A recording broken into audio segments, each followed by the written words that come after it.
Bring some folks down, yeah. Welcome, everybody. Congratulations. Yeah, everybody you want.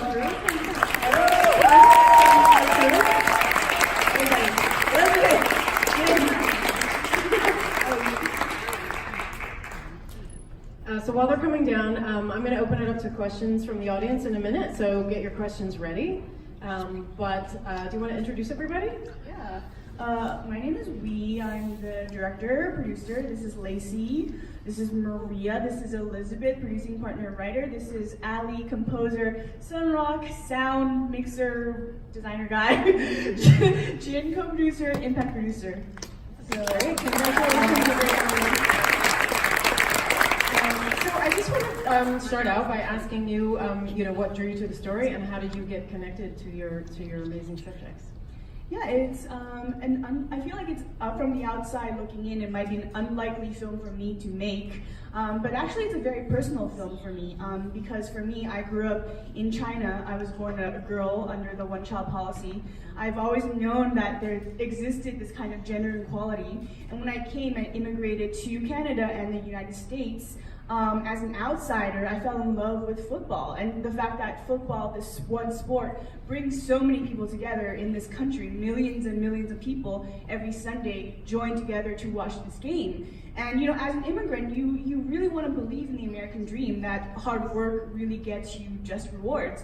But when I heard about Lacey's lawsuit, again, it really kind of was a moment of disillusionment for me, where I realized this was an opportunity for me to also understand the other side of America, to understand both its values and the underside, and what the problems are with this. And through this journey of following her and the other women, I could connect with their struggle for value, fighting for their worth, while also coming of age in a way as a woman.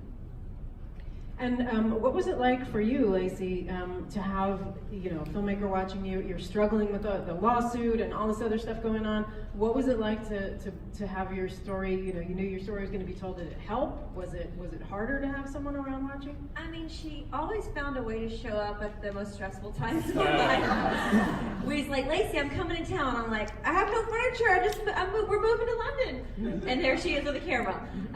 Lacey, I'm coming to London. We're moving back to America. Why do you have to come right now? I have no furniture now. I'm breastfeeding. I have a baby. She came at all these moments in my life that were so stressful and difficult, but it was my real life, and cheerleading was such a small portion of who I am as a person. And so it's kind of nice for me to know that she was there to kind of show people that cheerleaders aren't just cheerleaders. We're women, we're moms, we're wives, and we do something that we love. Does that mean we should be taken advantage of? And it was kind of nice for her to be there and see the end product and know that now the story is really told for what it is. And the film really focuses on the fact that you guys have world-class, you're really athletes just like the men, but you weren't valued as such. Did you feel that sense of value on your own in this, in the viewpoint from the public is not that, but how did you feel? Did you feel like a valued athlete? Well, my whole life has been dance, and it's crazy because as a dancer, I've always been valued. In college, I had a full scholarship. I didn't have to pay for room and board. I didn't have to pay for books. I got to the NBA, and the Warriors treated me great. I didn't pay for anything. They paid me for all my hours. I had sponsorship, and life was perfect. I got to do what I loved, and nothing went wrong until I stepped foot in the NFL, and I was kind of like, are you kidding me? And nobody was questioning it.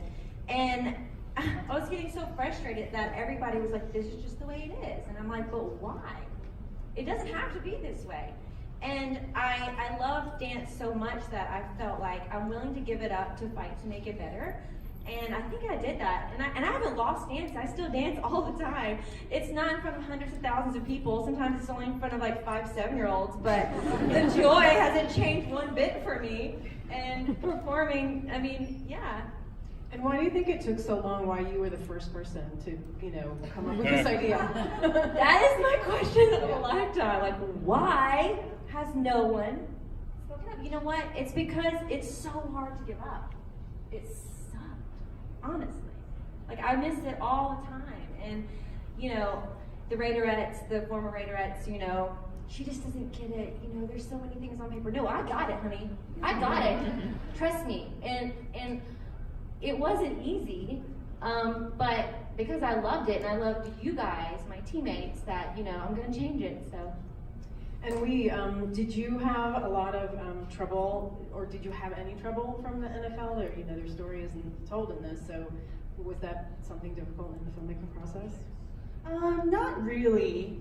For me, it wasn't difficult because, you know, I was able through, you know, the help of my team too, to gain access to, you know, hearings and proceedings, legal proceedings that involved the NFL, involved representatives, attorneys from the teams, and that was, you know, the court of law. That is the public space, you know, where they can, again, express their side of it, where they can fight and argue in the court of law why, and explain why they, you know, did what they did and how they treated these women. So I was there observing all of that, and I think that was, you know, a fair and just perspective for me to take. So I didn't, you know, think anything else of that. You know, it's my right as a filmmaker, as a citizen, to be there. Okay, do we have questions from the audience? Yeah, back there on the left. So it looks like Lacey, your time, they were able to adjust the wages. You got paid for practice and I assume minimum wage. But there were other things at the start of the film that were like jarring and shocking, like travel, it's coming out of your own pocket, and like some of like only being paid at the end of the season when you have bills that you have to pay throughout the year. Was all of that addressed, or was it just the one? No, everything was addressed. From what I've heard recently, they have a new director, and she came from the Dallas Cowboys Cheerleaders, and I heard she was amazing. Every girl has a hair sponsor in her town, so she doesn't have to travel. There's no out-of-pocket expenses. They keep their uniforms now. They're fully taken care of. They get paid for every hour worked. They clock in, they clock out. Like, every time spent working for the Raiders is time spent as an employee. Everything has changed, and so I'm very excited for this.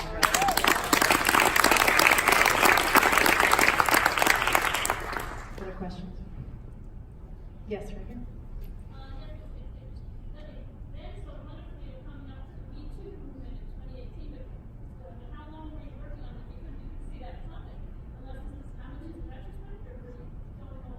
So the question is about the Me Too movement, in case you can't hear in the back. Yeah, we started this film. I first met Lacey in 2014, like March of 2014. So it's been years, and you know, we've been, as a crew, as a team, we've been working on this for 5 years. So of course, in the beginning, you know, when we first came together to try to fundraise for the film, to bring this film and talk to people about it, we had no idea that the Me Too movement was going to happen at all. And we noticed, you know, a huge difference between when we first started and now. You know, when we first started talking about, oh, the patriarchy, gender inequality, and like women's rights and cheerleaders, people were like, what? What are you talking about? How is that related? Sorry, but you should not be making this film about cheerleaders. You should focus on the lawyers. You know, they're the ones who are smart and know what feminism is, you know what I mean? So there was so many misconceptions, biases, and assumptions from people, but now I think people are more ready to see, to not put people in a box, and to really see the relationship and connections that we all have, you know, in this struggle. Yes.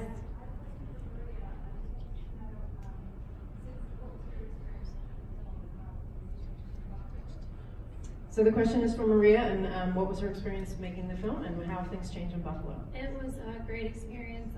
Lee was with me through the whole process, and I just really felt during our time spent together that we were able to, you know, kind of just go through everything and get our thoughts together and our ideas across, and we're really happy with the, you know, the end of the product of the film that we came out with.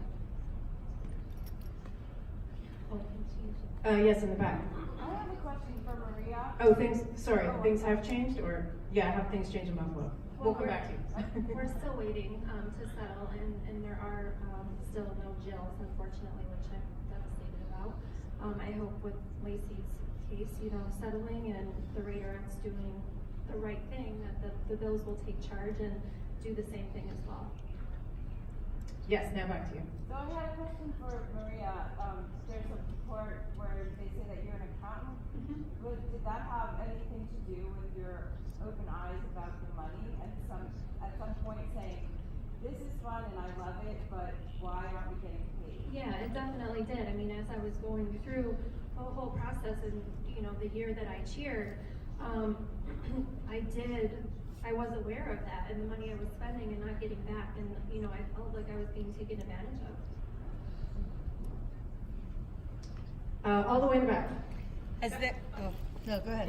Yes. My question is for Lee and Jen. What do you hope will be the impact of the film moving forward, since these changes have not yet been adopted across the board? Yeah, I think for me as a filmmaker, I would love for people to watch this film. Of course, I would love, you know, women to watch this film, young women, and empower them. But I also want, you know, the women who maybe did not understand why Lacey or Maria, you know, did what they did, or even certain, you know, other sports fans, football fans who don't or didn't understand the value that, you know, of these women's work. I would love those people to be able to see the film and just, you know, even if it was just a little bit, understand what goes into the work that they do and gain a little bit of more respect for that kind of work, and not just the work of cheerleading, but, you know, what women do, all of the gendered work that women do in all aspects of life. That would be amazing.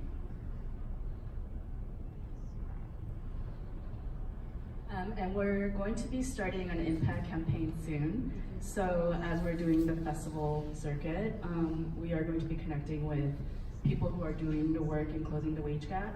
And we'll be doing like community screenings and salary negotiation workshops, role playing in terms of like how to ask for higher wages from the get-go, as the wage gap basically starts from the beginning and it continues. So we're hoping to drop curriculum that will hit high school and college aged women as well. So stay tuned for that.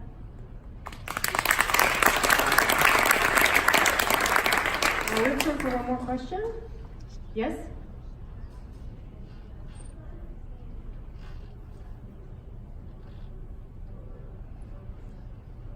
The question is if they've gotten any formal apologies from any Jills or Raiderettes.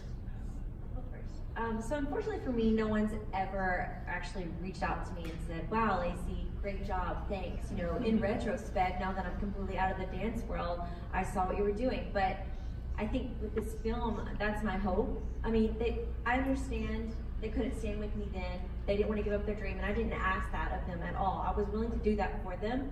So, you know, it didn't bother me then. But now I feel like it would be so nice if you would just call me up, or send me a text, or an email.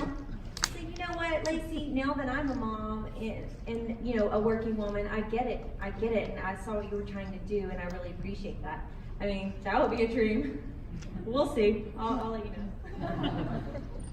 I did have a handful of girls reach out to me and kind of thank me for what I was doing. They, you know, wanted to stay off as a sidelines and didn't really want to come publicly forward with this, but I did get Facebook messages and a few text messages, so it kind of helped reassure me that I was doing the right thing, and I knew, you know, it was going to make an impact, and they were appreciative of it in a way.